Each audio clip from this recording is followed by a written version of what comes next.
So we have not many doctors inside this classroom. അല്ലേ?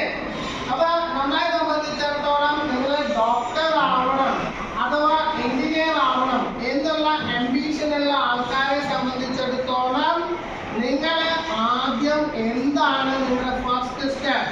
What is your first step for doing this thing? Step number 1. നിങ്ങളുടെ ആദ്യത്തെ step ഇങ്ങനെ നിങ്ങളുടെ ആഗ്രഹങ്ങളെ നിങ്ങൾക്ക് കിട്ടണമെന്ന് വെച്ച് കഴിഞ്ഞാൽ എന്ത് ചെയ്യണം? Step number 1 preparation. അല്ലേ? നമ്മൾ പ്രിപ്പയർ ചെയ്യണ്ടേ? പഠിക്കാനായിട്ട് നമ്മൾ നല്ല രീതിയിൽ പ്രിപ്പയർ ചെയ്ത് കഴിഞ്ഞാൽ മാത്രമാണ് നമുക്ക് സ്റ്റെപ്പ് ബൈ സ്റ്റെപ്പായിട്ട് ഓരോ ദിവസവും നമ്മൾ പഠിക്കുന്ന കാര്യങ്ങൾ റിവൈസ് ചെയ്ത് ഒരു എക്സാം വരുമ്പോൾ നീറ്റ് എന്ന് പറഞ്ഞു കഴിഞ്ഞാൽ ഡോക്ടർ ആവാം, അതുപോലെ തന്നെ കീമ് ജെഇ എന്ന് പറഞ്ഞു കഴിഞ്ഞാൽ എഞ്ചിനീയർ ആവാം, ഫാഷൻ ഡിസൈൻ ചെയ്യുന്ന ആള് NIFT എന്നുള്ള എക്സാം ഉണ്ട് ഇല്ലേ? അതിന് വേണ്ടിയിട്ട് അവർക്ക് UCD എക്സാം ഉണ്ട്,